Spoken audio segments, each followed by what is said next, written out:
Atlantis, Plato's sunken super-civilization. In the dialogues of Timaeus and Critias, written around 360 BCE, the Greek philosopher Plato described a mighty island empire called Atlantis, larger than Libya and Asia combined, located beyond the Pillars of Hercules in the Atlantic Ocean. This advanced society, founded by Poseidon himself, according to the myth, possessed naval power that dominated the Mediterranean, subjugating parts of Europe and Africa before an attempted invasion of Athens was repelled by the virtuous Greeks. Atlantis was rich in resources: orichalcum, a mysterious red metal second only to gold in value, and engineered with concentric rings of water and land, massive harbors, temples covered in precious metals, and hot and cold running springs. Its kings ruled justly for generations until moral decay set in, provoking divine wrath. In a single day and night of misfortune, earthquakes and floods submerged the entire island, leaving an impassable sea of mud where it once stood. Plato claimed the story came from Egyptian priests via Solon, preserved in sacred registers, while Greek knowledge had been repeatedly wiped out by cataclysms. Modern scholars often dismiss Atlantis as allegory, a cautionary tale against hubris modeled on the Minoan collapse or the failed Athenian invasion of Sicily. Yet the specificity of details, geography, architecture, metallurgy, and timeline 9,000 years before Solon suggests more than fiction. Why would Plato, who banished poets from his republic for lying, present a fabricated tale as historical truth sworn by oath to the gods? Exploration has uncovered tantalizing parallels. The Risha structure in Mauritania, a concentric geological formation matching Plato's description in size and rings, lies in a region once lush before desertification. Submerged ruins off Bimini in the Bahamas, known as the Bimini Road, consist of precisely cut rectangular stones forming a causeway, dated controversially to pre-12,000 BCE. Sonar mapping in the Atlantic reveals anomalous rectangular features and pyramid-like structures near the Azores and Canary Islands, areas Plato associated with Atlantean remnants. Core samples from the region show evidence of sudden freshwater plant deposits consistent with massive inundation around the end of the Younger Dryas period, when meltwater pulses raise sea levels catastrophically. Mainstream archaeology maintains no advanced civilization existed before Sumer, circa 4000 BCE.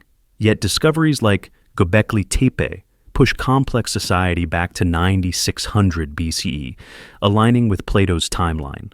Oceanic drilling reveals methane hydrate destabilization, capable of triggering mega tsunamis, and Greenland ice cores document abrupt climate shifts around 1600 years ago, the exact period Atlantis supposedly fell.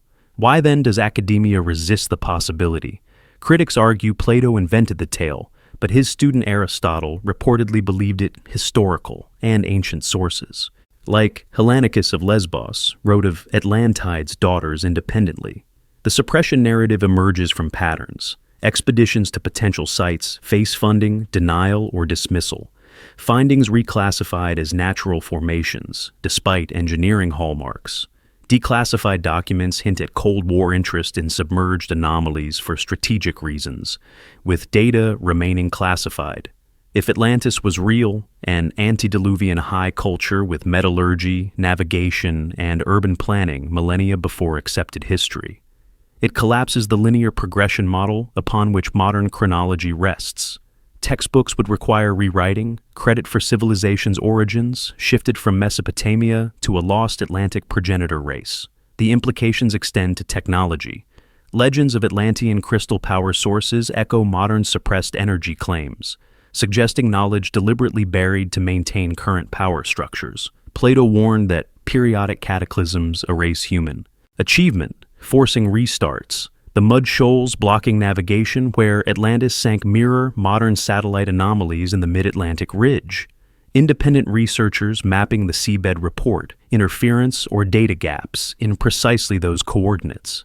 Had Atlantis survived, or its knowledge been preserved openly, humanity might possess advanced seafaring, metallurgy, and perhaps energetic technologies lost in the deluge. Instead, the story survives as myth, its warnings ignored as sea levels rise once more and forgotten lessons repeat. Lemuria, the Pacific's forgotten mother continent. 19th century zoologists grappling with identical lemur fossils on Madagascar and India, while absent in the Middle East, proposed a sunken land bridge, naming it Lemuria after the primates.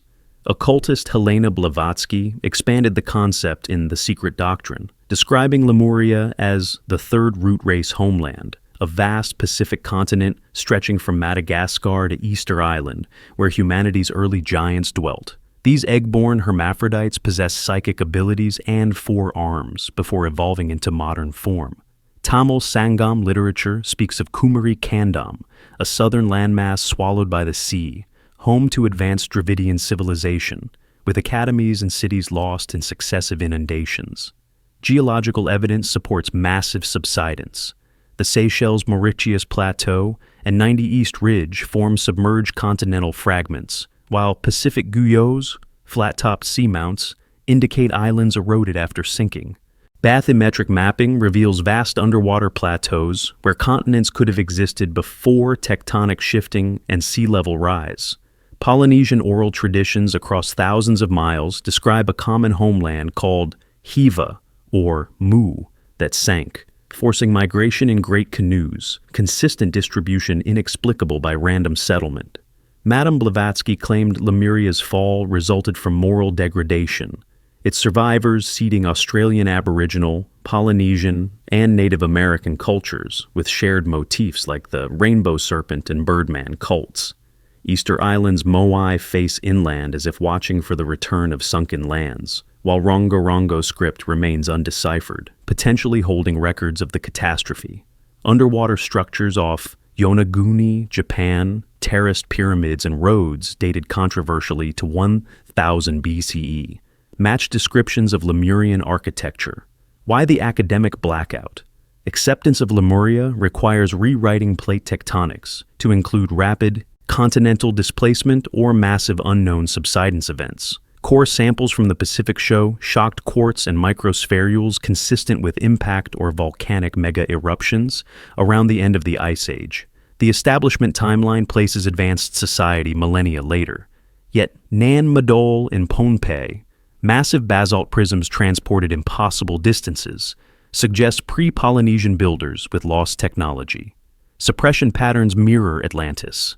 Expeditions to Pacific anomalies face permit denials. Findings label natural, despite right angles and tool marks. Declassified Navy sonar data reportedly reveals vast rectangular grids on the abyssal plain, withheld for national security. If Lemuria existed, it predates known civilization by tens of thousands of years, implying cycles of rise and fall deliberately obscured to maintain the short chronology favoring certain historical narratives. Lemurian survivors allegedly preserved knowledge in hidden colonies, influencing later cultures with astronomical precision seen in Polynesian navigation. The continent's destruction by fire and water parallels global flood myths, suggesting a shared memory of real events. Had Lemurian science, reputedly involving bioluminescence and sound levitation, survived openly, modern understanding of biology and physics might be radically different. Instead, evidence lies buried beneath miles of ocean, dismissed as pseudoscience while the establishment guards its fragile paradigm. Mu, Churchward's Pacific Motherland. In the late 19th century, British researcher James Churchward claimed to have deciphered ancient tablets in India revealing the existence of Mu, a vast continent in the Pacific Ocean that served as the cradle of humanity. According to Churchward's translations from a monastic library, assisted by a high priest versed in the lost Nakal language, Mu spanned from Hawaii northward to Easter Island and southward to Fiji, supporting a population of 64 million people 70,000 years ago. This advanced civilization mastered anti-gravity technology through manipulation of cosmic forces, built monumental stone cities, and colonized the world, seeding Egypt, Maya, Babylon, and India with their knowledge before catastrophic geological upheaval sank the land in a maelstrom of fire and water around 12,000 BCE. Churchward published his findings in books like The Lost Continent of Mu, illustrating gas belts beneath the Earth's crust that, when destabilized by volcanic activity, caused continents to collapse into fiery chambers below. He supported his claims with identical symbolic motifs across Pacific cultures: stepped pyramids in Tonga, colossal statues on Easter Island, and shared flood myths, arguing for a common origin impossible through independent development. Artifacts like the basalt roads of Nan Madol and the precision-cut walls of Pumapunku in Bolivia echoed Mu's engineering prowess, transported by levitating stones using sound frequencies or magnetic repulsion. Skeptics dismissed Churchward as a fabulist, pointing to his lack of photographic evidence for the tablets and inconsistencies in translations. Yet, geological surveys reveal the Pacific Basin as a scar of massive subsidence, with submerged continental shelves and drowned river valleys indicating landmasses existed above water during the Ice Age. The Carolina Bays and oriented lakes worldwide suggest a cosmic impact or pole shift, triggering the deluge, aligning with Mu's timeline. Underwater structures off Taiwan and Indonesia, pyramidal formations with steps and platforms, bear tool marks inconsistent with natural erosion, dated tentatively to pre-flood eras. Why the vehement rejection? Acceptance of Mu requires acknowledging human civilization, tens of thousands of years earlier than permitted, with technologies rivaling or surpassing modern capabilities. Churchward alleged Muvians harnessed vril-like energy for flight and communication, knowledge preserved in esoteric brotherhoods, but suppressed to prevent disruption of industrial monopolies. Declassified naval maps from the mid-20th century reportedly show anomalous underwater ruins in the Mu region, redacted or reclassified as natural features. Polynesian legends uniformly describe a great land called Ka Hupo o Kane that sank, its survivors fleeing in canoes to scattered islands, carrying sacred knowledge now encoded in chants and tattoos. The uniformity of Austronesian languages across vast distances defies slow migration models, suggesting rapid dispersal from a central homeland. Easter Island's Birdman cult and Make tablets may encode Mu's history, undeciphered due to deliberate obfuscation. Had Mu's science survived openly, anti-gravity, unlimited energy from the ether, genetic mastery implied in their seven-headed serpent symbolism, humanity might have avoided millennia of primitivism. Instead, remnants were absorbed into mystery schools, their full disclosure threatening religious and scientific orthodoxies built on gradualism. Independent divers report massive stepped structures off Japan and Micronesia, findings marginalized or permits revoked. The Pacific hides its secrets beneath miles of water, its mother civilization erased not just by catastrophe, but by deliberate historical amnesia, ensuring modern society remains ignorant of its true heritage and potential. Hyperborea, the Arctic paradise, beyond the north wind. Ancient Greek sources, from Hesiod to Herodotus, spoke of Hyperborea as a blessed land far to the north, beyond the Riphean mountains and the domain of Boreas, the north wind god. This utopian realm enjoyed perpetual sunlight, with the sun rising and setting only once a year, fertile soil yielding 2 harvests annually, and inhabitants living in perfect happiness, free from disease, war, and old age. The Hyperboreans, tall and fair, worshipped Apollo, sending sacred offerings southward wrapped in wheat sheaves to Delos via a chain of northern peoples. Pindar described them as untouched by time's ravages, dwelling in a paradise where music and feasting never ceased. Aristeas of Proconnesus claimed to have journeyed there in spirit, encountering one-eyed Arimaspians and gold-guarding griffins en route. Later, Roman writers like Pliny the Elder placed Hyperborea near the Arctic Circle, associating it with perpetual daylight during summer solstice. Maps from the Renaissance, influenced by these accounts, depicted a massive northern continent encircling the pole, sometimes labeled as a verdant landmass before polar ice dominated. Aboriginal Siberian traditions speak of a warm northern homeland lost when the climate shifted, forcing migration southward. Inuit oral histories describe a time when the far north was habitable, with abundant game and open waters. Geophysical evidence supports drastic climate changes. During the Holocene climatic optimum around 8,000–5,000 BCE, the Arctic was significantly warmer, with tree lines extending hundreds of miles northward and megafauna thriving where tundra now prevails. Sediment cores from the Arctic Ocean reveal freshwater plant remains and pollen from temperate forests, indicating a green polar region before abrupt cooling around 3900 BCE, the 4.2 kiloyear event that triggered widespread societal collapse globally. Mammoth graveyards in Siberia contain buttercups in their stomachs, flowers that grow only in warm conditions, suggesting sudden freezing preserved them mid-meal. Why the erasure from history? Hyperborea's existence implies an advanced pre-Ice Age culture in the Arctic, potentially the progenitors of Indo-European peoples with astronomical knowledge embedded in myths like the eternal sun. Stone circles in Scandinavia and Russia, aligned to solstices, predate known migrations, suggesting sophisticated understanding lost in the cataclysm. The Ainu of Japan and Basque peoples share linguistic and genetic anomalies pointing to a common northern origin, unexplainable by standard models. Suppression emerges in academic dismissal. Any suggestion of advanced Arctic civilization is labeled fringe, despite satellite imagery revealing anomalous rectangular features beneath Greenland ice and submerged ridges in the Barents Sea, consistent with drowned land masses. Declassified Soviet-era surveys reportedly mapped vast underwater ruins off the New Siberian islands, data sealed after the Cold War. Nazi expeditions to the Arctic sought Hyperborean relics, believing it the Aryan homeland. Post-war, such research was stigmatized and buried.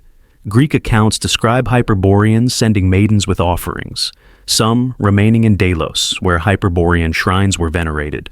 The Riphean Mountains may refer to the Ural chain, beyond which Scythian gold artifacts depict scenes matching Greek descriptions of northern paradise. If Hyperborea was real, a temperate Arctic cradle destroyed by climate catastrophe and comet fragments around 12,000 BCE, as some theories propose, it rewrites human origins, placing advanced society in the far north rather than the Fertile Crescent. Had Hyperborean knowledge, reputedly involving harmonic sciences and longevity, survived the freeze, medicine and astronomy might have advanced millennia earlier. Instead, survivors migrated south, their paradise mythologized while evidence lies locked in permafrost and ocean depths, dismissed to preserve the out-of-Africa migration narrative and short chronology. Independent researchers drilling Arctic cores face funding cuts when findings challenge orthodoxy, ensuring the golden age beyond the north wind remains impossible to trace. Its lessons on climate hubris lost as modern poles melt once more. Kumari Kandam, the submerged Tamil motherland. Ancient Tamil literature from the Sangam period, dating back over 2,000 years, describes a vast southern continent called Kumari Kandam, or Kumari Nadu, stretching far into the Indian Ocean from the present-day coastline of Tamil Nadu and Kerala.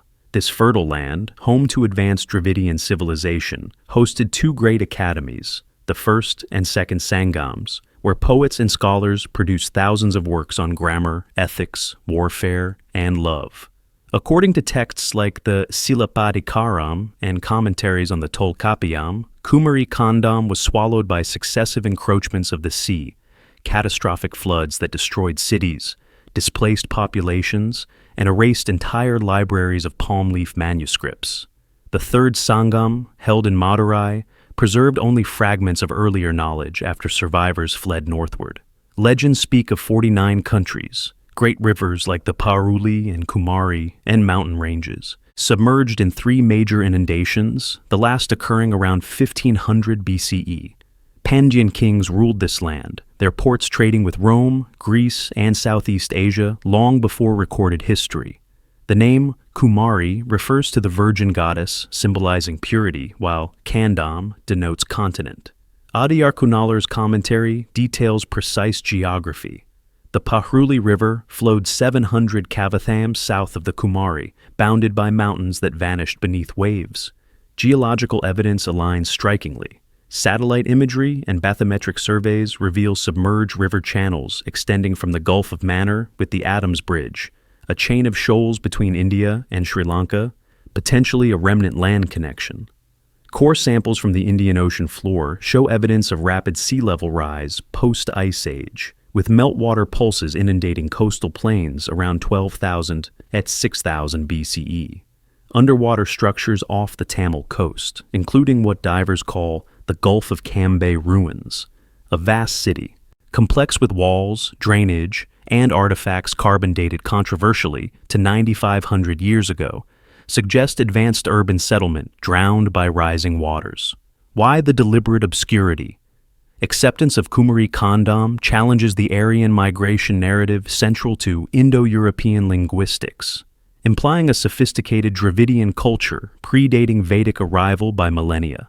Tamil epics describe technologies like flying machines in warfare and astronomical observatories, knowledge allegedly lost in the floods but echoed in later Hindu texts. The British colonial era dismissed Sangam literature as myth to justify superiority, reclassifying Kumari as fantasy despite native scholars insisting on historical truth. Modern expeditions to potential sites face bureaucratic hurdles, findings downplayed as natural formations despite geometric layouts and granaries. The Gulf of Cambay discovery by India's National Institute of Ocean Technology revealed acoustic imagery of grid-like streets and citadels at 120 feet depth, yet follow-up research stalled amid controversy over dating methods showing pre-Harappan antiquity. If validated, it pushes South Indian civilization back to the end of the Ice Age, rivaling or predating Mesopotamia. Tamil diaspora traditions maintain memory of the lost land, with festivals commemorating the floods and scholars claiming submerged libraries hold undeciphered scripts. The pattern mirrors other vanished cultures. Evidence exists but is marginalized to preserve established timelines, favoring northern origins for civilization. Had Kumari Kandam's knowledge, reputedly including advanced metallurgy, navigation, and poetic sciences, survived intact, Dravidian influence might dominate global history, rather than being relegated to regional folklore. Survivors allegedly carried seeds of culture northward, influencing Indus Valley script similarities with early Tamil Brahmi and shared motifs like the tiger emblem. The deliberate separation of Dravidian and Indo-Aryan histories serves political ends, ensuring the sunken continent remains impossible to trace despite sonar anomalies and diver reports of massive worked stones off Mahabalipuram. As sea levels rise again, the ghosts of Kumari Kandam whisper warnings from the deep, their advanced society erased not just by nature, but by selective historical amnesia, protecting fragile national narratives. Sundaland, Southeast Asia's drowned cradle of humanity. During the last glacial maximum around 20,000 BCE, sea levels were over 400 feet lower than today, exposing a vast continental shelf connecting the islands of Indonesia, Borneo, Sumatra, Java, and the Malay Peninsula into a single landmass known as Sundaland. This immense region, roughly the size of India, featured great rivers like the Paleo Sunda and Paleo Chao Phraya, lush rainforests teeming with megafauna, and coastal plains ideal for human settlement. Genetic studies reveal Sundaland as a refugium where modern humans thrived during the Ice Age, with mitochondrial DNA haplogroups tracing Southeast Asian populations to ancient lineages isolated there before dispersing post-flood. Archaeological evidence mounts. Submerged cave systems in Borneo contain hand stencils and animal paintings dated to 40,000 years ago, while stone tools on the continental shelf suggest continuous occupation. The Gunung Padang megalithic site in Java, with core drilling indicating construction phases as early as 27,000 BCE, implies sophisticated engineering predating known Neolithic revolutions. Pyramid-like structures buried under volcanic ash and lateritic soil feature precise orientations and chambers, challenging the timeline of monumental architecture confined to post-1000 BCE Mesopotamia and Egypt. As ice sheets melted, rapid sea level rise, up to 10 feet per century during meltwater pulse 1A around 14,500 BCE. Submerged Sundaland in phases, displacing populations and erasing coastal cities. Bathymetric surveys reveal drowned river valleys and anomalous rectangular features off Vietnam and Thailand, while diver reports from the Java Sea describe worked stone blocks and pottery scatters at depths consistent with pre-flood habitation. The Baitul Maqdis complex off Bali, submerged walls and steps, bears tool marks, dated tentatively to the terminal Pleistocene. Why the systematic downplaying? Sundaland's acceptance. As a cradle implies human advancement far earlier, and in Southeast Asia rather than the Near East, disrupting out-of-Africa models and Eurocentric diffusion theories. Local myths across Indonesia speak of a great land called Taprobane, or Inggalian, that sank, its survivors founding kingdoms with advanced knowledge of metallurgy and rice cultivation, technologies appearing suddenly in the region around 8000 BCE. Genetic bottlenecks in Austronesian peoples align with flood survivor patterns, their expansion carrying shared linguistic roots and tattoo motifs from a common submerged homeland. The Dongsun bronze drums depict seafaring scenes predating known navigation, suggesting inherited technology lost to the waters. Independent sonar mapping reveals vast grid-like anomalies in the Sunda Shelf, findings often reclassified as natural, despite symmetry and scale.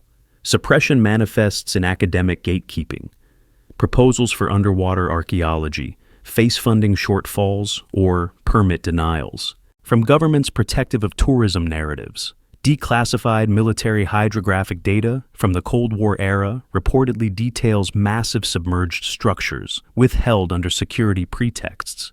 If Sundaland hosted proto-civilizations with terraced agriculture, astronomical alignments, and maritime prowess millennia before Sumer, it decentralizes human origins, crediting Asian indigenous achievement over imported models. Survivors allegedly migrated to India, influencing Vedic flood myths, and eastward to Polynesia, carrying outrigger canoe designs and sweet potato cultivation impossible without continental staging points. The deliberate marginalization ensures textbooks maintain short chronologies, ignoring how rapid inundation erased evidence of a thriving Ice Age culture. Had Sundaland's knowledge, reputedly involving harmonic acoustics for stoneworking and shamanic navigation, persisted openly, Southeast Asia might stand as civilization's acknowledged birthplace rather than a peripheral recipient. As rising seas reclaim coasts once more, echoes of Sundaland surface in anomalous artifacts dredged by fishermen, megalithic columns and inscribed stones dismissed as hoaxes. The drowned cradle remains impossible to trace fully, its legacy fragmented in oral traditions and DNA, buried beneath tropical waters to preserve a narrative favoring gradual emergence over catastrophic loss and rebirth. Doggerland, Britain's submerged Mesolithic paradise. Between 18,000 and 5,500 BCE, when sea levels were dramatically lower following the peak of the last glacial maximum, a vast lowland region connected Britain to continental Europe across what is now the southern North Sea. Known today as Doggerland, this expanse of tundra, forests, rivers, and wetlands, larger than many modern European nations, supported thriving Mesolithic hunter-gatherer communities with seasonal camps, fishing weirs, and complex toolkits. Archaeological dredgings from the North Sea floor have yielded barbed bone points, harpoons carved from antler, human remains, and preserved wooden artifacts, painting a picture of a rich landscape teeming with deer, aurochs, beaver, and migratory birds, traversed by great rivers like the Paleo-Rhine and Thames. Seismic surveys and core samples reveal a gently undulating terrain with hills, valleys, marshes, and lagoons, ideal for human exploitation. The Storegga Slide tsunami, around 6200 BCE, a massive underwater landslide off Norway, generated waves up to 80 feet high that devastated coastal settlements, followed by gradual inundation as meltwater raised oceans. By the time the land bridge severed around 6500 BCE, Doggerland's inhabitants were forced into migration, contributing to population booms in Britain and Scandinavia. Artifacts like the Lehman and Auerbank harpoon, dated to 13700 BCE, demonstrate advanced maritime adaptation, with canoes capable of open water travel. Why has Doggerland been rendered nearly invisible in historical narratives? Its existence challenges the insular view of British prehistory, implying continuous cultural exchange with Europe long before Neolithic farming arrived. Genetic studies show modern Britons carry significant Mesolithic ancestry from these North Sea populations. Yet, textbooks emphasize continental migrations post-flood, marginalizing a sophisticated indigenous culture with burial practices, art, and Environmental management evidenced by preserved footprints in estuarine muds. Suppression patterns emerge in limited exploration. Commercial fishing and offshore wind farms dredge artifacts routinely, but systematic underwater archaeology remains underfunded, with finds often reburied or stored inaccessible. The British Museum holds thousands of Doggerland tools collected by trawlers, yet exhibitions rarely highlight the submerged nation. Seismic data from oil companies maps the drowned landscape in detail, but proprietary information restricts public access, classified under commercial sensitivity. Doggerland's communities built substantial structures, post alignments interpreted as fish traps spanning kilometers, and managed landscapes through controlled burning, predating agricultural revolutions. Amber and flint trade networks connected distant groups, with decorative beads and toggles suggesting social complexity. The tsunami's ferocity left shocked quartz and sediments and disrupted layers across northwest Europe, a cataclysm erasing evidence of what may have been a populous, innovative society. Had Doggerland endured, Britain might have developed differently, its people maintaining continental ties and perhaps accelerating technological exchange. Instead, survivors integrated into marginal groups, their homeland mythologized in flood tales like Noah or Deucalion, while physical traces sank beneath stormy waters. Independent researchers using side-scan sonar report linear features and mound clusters on the Dogger Bank, once a highland refuge, dismissed as glacial debris despite alignment and scale suggesting human origin. As North Sea energy projects expand, more artifacts surface. Yet, coordinated study lags, ensuring Doggerland remains a ghost continent, impossible to trace fully amid modern exploitation of its grave.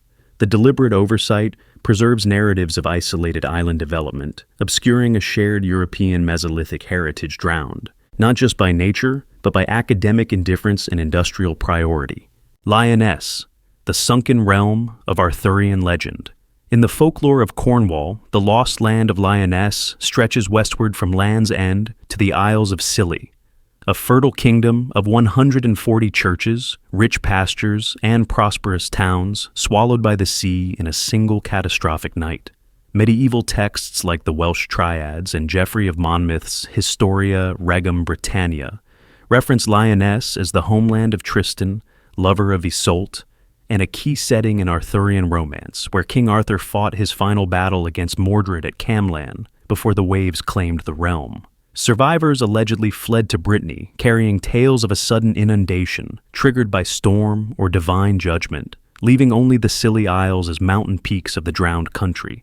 16th century antiquarians recorded oral traditions of church bells ringing beneath the waves during storms and fishermen snagging nets on submerged walls. Geological evidence supports dramatic post-glacial flooding. During the early Holocene, sea levels rose rapidly, submerging the Celtic shelf and transforming a broad coastal plain into the treacherous western approaches. Bathymetric mapping reveals a submerged landscape of river valleys, paleo channels, and possible settlement features extending 40 miles offshore, with peat deposits and worked flint dredged from depths indicating human occupation before inundation around 6,000 to 4,000 BCE. The Seven Stones Reef, known locally as the Town of Lions, marks a hazardous area where divers report linear stone arrangements and anomalies inconsistent with natural geology. Why the relegation to myth? Lyonesse's reality would embed Arthurian legend in historical geography, implying a sophisticated Celtic society with urban centers and maritime prowess erased by environmental catastrophe. Cornish identity preserves memory through place names like Lyonesse in maps and festivals, yet academia dismisses it as romantic invention, despite parallels. With verified submerged landscapes like Doggerland, the deliberate separation of folklore from history serves to maintain Arthur as semi-legendary, avoiding implications of a post-Roman British kingdom with advanced infrastructure lost to rising seas. Suppression emerges in limited investigation. Commercial trawling regularly hauls prehistoric artifacts from the Lyonesse zone, mammoth bones, peat blocks, stone tools.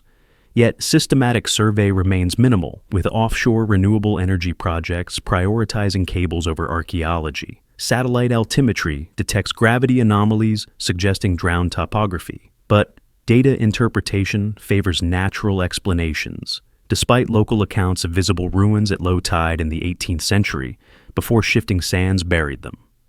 Arthurian texts describe Lyonesse as a paradise of orchards and castles, its fall a warning against hubris mirroring global flood narratives. If real, it hosted a Bronze Age culture bridging Britain and Brittany, with tin trade networks evidenced by submerged wrecks off the Scillies carrying ingots. Survivors allegedly integrated into Cornish society, preserving motifs like the Tristan stone near Fowey, marking ancient boundaries. Had Lyonesse endured, Celtic Britain might have retained continental connections, altering the trajectory of Anglo-Saxon dominance and perhaps preserving Druidic knowledge encoded in romance cycles. Instead, evidence lies scattered on the seabed, marginalized to protect narratives of gradual island isolation over catastrophic loss. Independent researchers mapping the area report rectangular enclosures and causeways at 50-meter depths, findings met with skepticism or funding withdrawal. As storms erode coasts anew, fishermen continue snaring medieval pottery and worked stones, whispers from a kingdom impossible to trace fully amid modern shipping lanes and restricted zones. The bells of Lyonesse ring only in legend, their drowned civilization a casualty not just of nature but of historical gatekeeping, ensuring Arthur's realm remains fantasy, while physical traces vanish beneath relentless tides. Zealandia, Earth's hidden eighth continent. In 2017, geologists formally recognized Zealandia as Earth's eighth continent, a vast landmass of nearly 5 million square kilometers, larger than India, almost entirely submerged beneath the Pacific Ocean around New Zealand. Fragmented from Gondwana around 80 million years ago, Zealandia once stood above sea level as a coherent continental plate with mountains, rivers, and diverse ecosystems, before gradual subsidence drowned 95% of its area over tens of millions of years. Core samples from the Lord Howe Rise and New Caledonia Trough reveal shallow water fossils, granite bedrock, and continental crust characteristics, confirming it was not merely oceanic, but a true continent that sank without catastrophic suddenness. Yet its habitable phases coincided with human presence. During lower sea levels of the Pleistocene, Zealandia's higher ridges and plateaus emerged as archipelagos, potentially supporting flora and fauna. Isolated for millennia, the Maori oral traditions speak of a larger ancestral land called Te Riua Maui, with submerged forests and fishing grounds now far offshore. Fossil evidence from New Zealand shows ancient ecosystems with giant birds and unique reptiles that evolved in continental isolation before inundation fragmented habitats. Bathymetric mapping reveals drowned river systems, volcanic calderas, and vast plains at depths of 1 to 2 kilometers, with magnetic anomalies suggesting mineral-rich terrains lost to the deep. Why the delayed acknowledgement and continued obscurity? Zealandia's recognition challenges plate tectonics models that assume continents remain emergent, forcing re-evaluation of subsidence mechanisms involving mantle thinning and crustal extension. Acceptance implies other hidden landmasses may exist, decentralizing geological focus from the 7 visible continents. Funding for deep ocean drilling prioritizes resource extraction, nickel, cobalt, and rare. Earth's abundant in Zealandia's crust, over historical inquiry, with data often proprietary to mining interests. Maori and Aboriginal Australian legends describe connections across now separated lands, with shared motifs of a greater southern continent before waters rose. Submerged paleo shorelines around New Zealand, dated to the last glacial maximum, feature peat bogs and tree stumps dredged from fishing nets, evidence of forests drowned as ice melted. The continent's microplates include the Challenger Plateau and Campbell Island rises, once potentially habitable highlands, supporting unknown cultures or migration routes. Suppression manifests in limited public access. International expeditions map Zealandia for geophysical data, but archaeological potential remains unexplored, dismissed as impossible due to depth and time. Yet, shallow areas like the Lord Howe Island chain preserve coral atolls atop ancient volcanic peaks, with unexplained megalithic-like blocks reported by divers. If Zealandia hosted pre-Polynesian populations or served as a refugium during Ice Age low stands, It rewrites Pacific settlement models, favoring island hopping over continental origins. Had Zealandia remained emergent, New Zealand might form a much larger landmass with diverse biomes and resources, altering colonial history and indigenous narratives. Instead, its existence was debated for decades despite early 20th century proposals, only ratified when satellite gravity data confirmed continental crust thickness. Independent researchers proposing human artifacts on submerged ridges face ridicule, ensuring Zealandia remains a geological curiosity rather than a lost cradle. As deep-sea mining looms, disturbing potential sites before study, Zealandia's secrets risk permanent erasure. The hidden continent stands as testament to how much of Earth's history lies inaccessible, its vanished surface impossible to trace amid modern priorities of exploitation over exploration. Maori calls for recognition of Te Reua Maui as sacred ancestral domain clash with scientific commodification, burying cultural claims beneath technical jargon and corporate surveys. Cantre'r Gwaelod, Wales' legendary drowned kingdom. Welsh folklore preserved in the Black Book of Carmarthen, and later triads recounts Cantre'r Gwaelod, a low-lying fertile realm in Cardigan Bay, comprising 16 cities and vast farmlands protected from the sea by a series of dikes and sluice gates. Ruled by wise kings like Gwydnogaran here, this prosperous land, known as the Lowland Hundred or Maize Gwydno, produced abundant harvests and supported thriving communities until a fateful night when the maiden Mererid, entrusted with tending the gates, neglected her duty amid revelry or seduction, allowing storm tides to breach the defenses. In a single catastrophic inundation, the entire kingdom sank beneath the waves, leaving only the cries of the drowning and submerged ruins visible at low tide. Survivors fled inland, their descendants preserving the tale as a warning against negligence, with church bells said to toll from the deep during gales. Geological surveys of Cardigan Bay reveal extensive submerged forests, stumps of oak, pine, and birch preserved in peat layers, extending miles offshore, dated to the early Holocene, when sea levels were lower and the bay was dry land. Sunken river channels, paleo shorelines, and drowned peat bogs indicate a gradual then rapid flooding around 6,000 to 4,000 BCE, accelerated by post-glacial rebound and meltwater pulses. Local legends pinpoint Sarn Ginfalin and other causeways as remnants of the ancient dikes, linear stone features emerging at low water, while fishermen report snagging nets on walls and foundations at depths of 20 to 40 feet. Why the dismissal is mere legend? Cantre'r Gwaelod's reality would affirm a sophisticated pre-Celtic Welsh society with advanced hydraulic engineering, managing a vulnerable coastal plain through communal labor and gated systems predating Roman aqueducts. The tale parallels global flood narratives, suggesting shared memory of rapid sea level rise displacing populations and erasing its settlements. Place names like Lys Haelig for similar drowned palaces in Conwy Bay reinforce a cultural pattern of lost lowlands along Britain's western coast. Suppression arises from historical Anglicization. During the Tudor era and later, Welsh traditions were marginalized to consolidate British identity, relegating Cantre'r Gwaelod to fairy tale despite parallels with verified sites like Doggerland. Bathymetric and side-scan sonar data from the bay reveal anomalous linear features and rectangular enclosures, interpreted as glacial erratics or natural despite scale and alignment suggesting human construction. Independent divers have documented submerged walls and possible harbor works off Aberystwyth, findings met with academic indifference or reclassification. The kingdom's fall is dated in some versions to the 6th century CE, aligning with historical storms and the Yellow Plague that depopulated regions, but core evidence points to prehistoric inundation with later mythologization. If real, Cantre'r Gwaelod hosted a Bronze Age culture with irrigated agriculture and defensive earthworks, its loss forcing migration that shaped Welsh identity through tales of exile and resilience. The Scythian drunkard variant, where a prince's negligence causes the flood, mirrors moral lessons in Plato's Atlantis, hinting at transmitted catastrophe memory.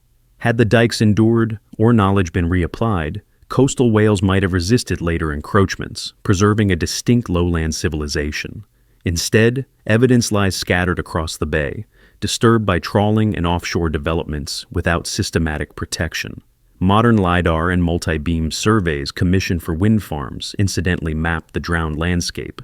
Data often restricted while artifacts, worked timbers, and stone tools surface unrecorded. As climate change accelerates erosion and rising seas expose then reclaim coasts, Cantre'r Gwaelod's remnants risk final obliteration before. Study. The kingdom endures in poetry and song, bells tolling in imagination, while physical traces remain impossible to trace amid turbulent waters and institutional neglect. A casualty of both nature's fury and cultural erasure, ensuring Wales's drowned paradise stays buried in myth.